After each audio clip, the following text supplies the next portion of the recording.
12 मई बड़ा गुरुवार, कष्टों और पापों से मुक्ति दिलाने वाली मोहिनी एकादशी बना शुभ संयोग। बस 2 केले, पूरी साल जमकर बरसेगा पैसा, होगा सभी परेशानियों का अंत, मिलेगा अपार धन। ओम गण श्री महागणेशाय नमः।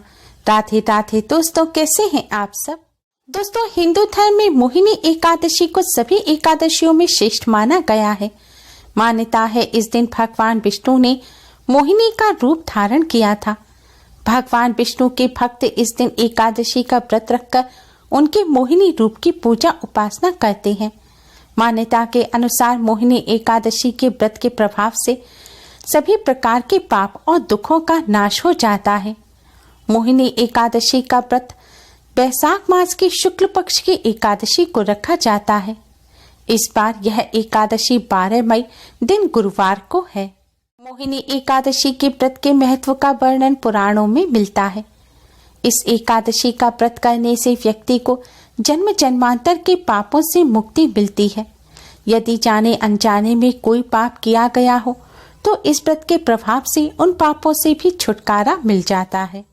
इस दिन भगवान लक्ष्मी नारायण का पूजन करने से निरोगी काया प्राप्त होती है, मानसिक तनावों से मुक्ति मिलती है, घर में सुख समृद्धि आती है और भगवान लक्ष्मी नारायण की कृपा से मनचाहा वरदान मिलता है। दोस्तों, इस बार मोहिनी एकादशी गुरुवार के दिन है। एकादशी की तरह ही गुरुवार का दिन भी भगवान विष्णु को अत्यधिक प्रिय है। गुरुवारी मोहिनी एकादशी होने से इस बार इस एकादशी का महत्व कई गुना अधिक बढ़ गया है। साथ ही इस बार राजयोग का निर्माण भी इस दिन हो रहा है, जिससे इस बार की मोहिनी एकादशी और भी ज्यादा खास हो गई है। इन शुभ योग में भगवान लक्ष्मी नारायण को प्रसन्न करने के लिए जो पूजन या उपाय किए जाएंगे वह अतिशीघ्र ही शुभ फल प्रदान करेंगे। दोस्तों, आज के इस वीडियो में हम आपको एकादशी के इस शुभ संयोग पर करने वाला एक बहुत ही आसान और असरकारक उपाय बताने जा रहे हैं। इस उपाय को करने से भगवान लक्ष्मी नारायण की असीम कृपा प्राप्त होती है। धन की देवी माँ लक्ष्मी की कृपा से धन संबंधी समस्याएं दूर हो जाती हैं।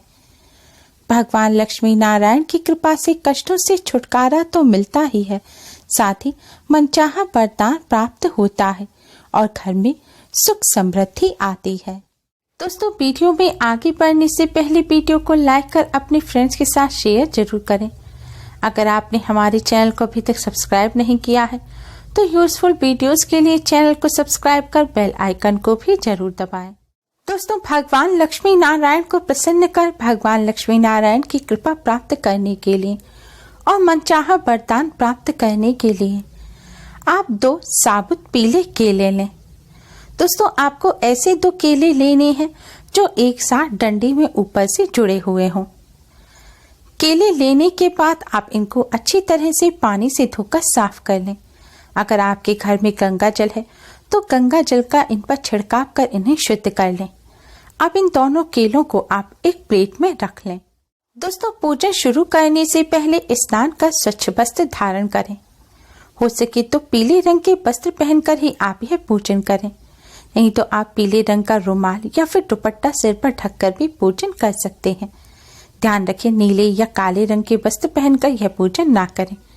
अगर आप संध्या काल के समय यह पूजन कर रहे हैं तो आप मुँह हाथ पैर धोकर फिर से स्वच्छ वस्त्र पहनकर पूजन करें।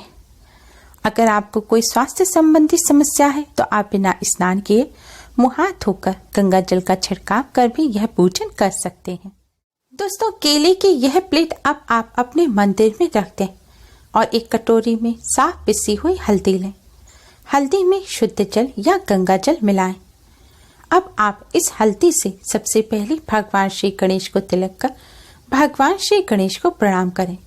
फिर भगवान लक्ष्मी नारायण को प्रणाम करें और भगवान लक्ष्मी नारायण यानी कि भगवान विष्णु माँ लक्ष्मी जी को तिलक करें। आपके घर भगवान विष्णु की प्रतिमा ना हो तो भगवान श्री कृष्ण, लड्डू गोपाल, सीता राम जी, आपके घर में इनमें से किसी की भी तस्वीर हो, प्रतिमा हो, आप उनको तिलक करें। तिलक करने के पश्चात अब आप इस हल्दी से एक केले पर स्वास्तिक का चिन्ह बनाएं। दोस्तों, आपके राइट हैंड की तरफ यानी कि दाएं हाथ की तरफ जो केला रखा हुआ है उस पर आपको स्वास्तिक का चिन्ह बनाना है और लेफ्ट हैंड की तरफ जो केला रखा हुआ है उस केले पर आपको अपना नाम लिखना है। आप हिंदी में या फिर इंग्लिश में अपना नाम लिख सकते हैं। दोस्तों, अब यह केले आप भगवान लक्ष्मी नारायण के चरणों में रख दें और भगवान जी के सामने एक दिया जलाएं। हो सके तो शुद्ध घी का दिया जलाएं। शुद्ध घी ना हो तो डालडा घी या जिस भी घी मीठे तेल का आप दिया जलाते हैं वह आप जला सकते हैं। दिए के साथ एक सुगंधित धूप बत्ती भी जलाएं। ध्यान रखें, दिए को आप किसी प्लेट के ऊपर रखें। आज के दिन दिए के नीचे चावल ना रखें, क्योंकि एकादशी के दिन चावल का इस्तेमाल करना वर्जित होता है। दोस्तों, दीपक जलाने के बाद आप इस दीपक में एक साबुत फूल वाली लौंग डाल दें। ध्यान रखें दोस्तों, आपको लौंग साबुत फूल वाली ही लेनी है और यह लौंग जल्दी नहीं चाहिए। इसलिए अगर आपका पीतल का दीपक है जिसमें बाती लगाने के लिए अलग से स्टैंड होता है तो आप वह दीपक जला सकते हैं, या अगर खुला हुआ सादा दीपक है तो उसमें आप लेटी हुई बाती लगाएं। अब आप भगवान विष्णु जी के द्वादश मंत्र ओम नमो भगवते वासुदेवाय का 108 बार जाप करें। अगर तुलसी की माला हो तो इस मंत्र का आप तुलसी की माला पर जाप करें। मंत्र का जाप करने के पश्चात दोस्तों आप भगवान श्री गणेश, भगवान लक्ष्मी नारायण को प्रणाम करें और आपकी जो भी मनोकामना है, आप नौकरी की कामना करते हैं, नौकरी नहीं मिल पा रही है, विद्यार्थी हैं, पढ़ाई में सफलता नहीं मिल रही, या विवाह में विलंब आ रहा है, या कोई रोग है, या घर में पैसा टिकता नहीं है, धन संबंधी समस्या है, जो भी आपकी समस्या है उस समस्या को दूर करने की भगवान जी से प्रार्थना करें। जो भी आपकी मनोकामना है उसे भगवान जी के सामने बोलें और मनोकामना पूर्ण करने की प्रार्थना करें। दोस्तों, इस तरह पूजन करने के पश्चात आप अपने मस्तक और कंठ पर भी हल्दी से तिलक करें। फिर दोस्तों आपको यह केले मंदिर में ऐसे ही रखे रहने देने हैं और अगले दिन सुबह उठकर स्नान आदि करने के पश्चात आप इन दोनों केलों में से स्वास्तिक वाला केला ले लें और उस केले को अपने सिर पर 7 बार बारें, यानी कि 7 बार क्लॉकवाइज केले को अपने सिर पर घुमाएं और फिर इस केले को ले जाकर आप गौ माता को खिला दें।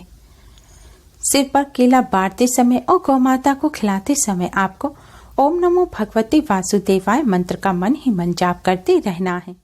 गौ माता को केला खिलाने के पश्चात आप गौ माता को भी प्रणाम कर आपने जो मनोकामना भगवान जी के सामने कही थी वही मनोकामना गौ माता के सामने कहकर मनोकामना पूर्ण करने की प्रार्थना करें। अब दोस्तों आप अपने घर आ जाएं और मंदिर में भगवान जी को आपने जो भोग लगाया है, जो प्रसाद था, उस प्रसाद को आप अपने परिवार के सदस्यों में बांटें और प्रसाद बांटने के पश्चात दोस्तों आपके नाम लिखा हुआ जो केला है, अब इस केले को आप स्वयं प्रसाद के रूप में ग्रहण करें। दोस्तों, भगवान लक्ष्मी नारायण को प्रसन्न करने का ये बहुत ही असरकारक उपाय है, क्योंकि भगवान विष्णु जी को केला अत्यधिक प्रिय है। केले के पेड़ में भगवान विष्णु जी का वास होता है और इस तरह केले का यह उपाय करने से भगवान लक्ष्मी नारायण अति शीघ्र ही प्रसन्न हो जाते हैं और अपने भक्त को मनचाहा वरदान प्रदान करते हैं। इस उपाय को करने से माँ लक्ष्मी की कृपा से धन संबंधी समस्याएं दूर हो जाती हैं। भगवान श्री हरि विष्णु अपने भक्तों के हर कष्ट को दूर करते हैं। दोस्तों, कोई भी पूजन या उपाय पूर्ण श्रद्धा से किया जाए तभी उसका शुभ फल प्राप्त होता है। इसलिए इस उपाय को आप पूरी श्रद्धा और विश्वास के साथ करें। दोस्तों, उपाय करते समय आपने जो लौंग दीपक में डाली थी, आपको अगले दिन यह लौंग उठाकर किसी शुद्ध बहते हुए जल में या तो विसर्जित करना है या फिर आप किसी भी पेड़ पौधे की जड़ में थोड़ी सी मिट्टी खोदकर वहां पर इस लौंग को गाड़ सकते हैं। इसे ऐसे ही इधर उधर ना फेंकें, इस बात का विशेष ध्यान रखें। इस उपाय को करने के साथ ही आप कुछ बातों का विशेष ध्यान रखें। हो सके तो आप भगवान विष्णु जी को जो भोग लगाएं उसमें तुलसी का पत्ता अवश्य ही रखें, लेकिन आज के दिन तुलसी का पत्ता तोड़ना नहीं चाहिए। इसलिए पहले से जो टूटा हुआ पत्ता रखा हो उसको आप धोकर भगवान विष्णु जी को अर्पित कर सकते हैं। आज के दिन आप नाखून ना काटें, बाल ना काटें। आज के दिन ब्रह्मचर्य का पालन करें। भगवान विष्णु माँ लक्ष्मी जी के भक्तों को एकादशी की रात्रि को जागकर रात्रि जागरण अवश्य ही करना चाहिए। आप पूरी रात भर जागकर पूजन ना कर सके तो रात्रि में कुछ समय आप भगवान विष्णु जी के ओम नमो भगवते वासुदेवाय मंत्र का जाप अवश्य ही करें। एकादशी में रात्रि जागरण का विशेष महत्व होता है। एकादशी में रात्रि जागरण करने से भगवान लक्ष्मी नारायण की असीम कृपा प्राप्त होती है। दोस्तों, एकादशी के दिन इस आसान से उपाय को कर इससे लाभ अवश्य ही प्राप्त करें। उम्मीद है आपको हमारी ये वीडियो पसंद आई होगी। प्लीज लाइक करें। हमारी इस वीडियो को अपने फ्रेंड्स और रिश्तेदारों में ज़्यादा से ज़्यादा शेयर करें, जिससे वह भी इसका लाभ उठा सकें। हमारी और भी वीडियोस के लिए हमारे चैनल को सब्सक्राइब करना ना भूलें। Thanks for watching. Radhe Radhe.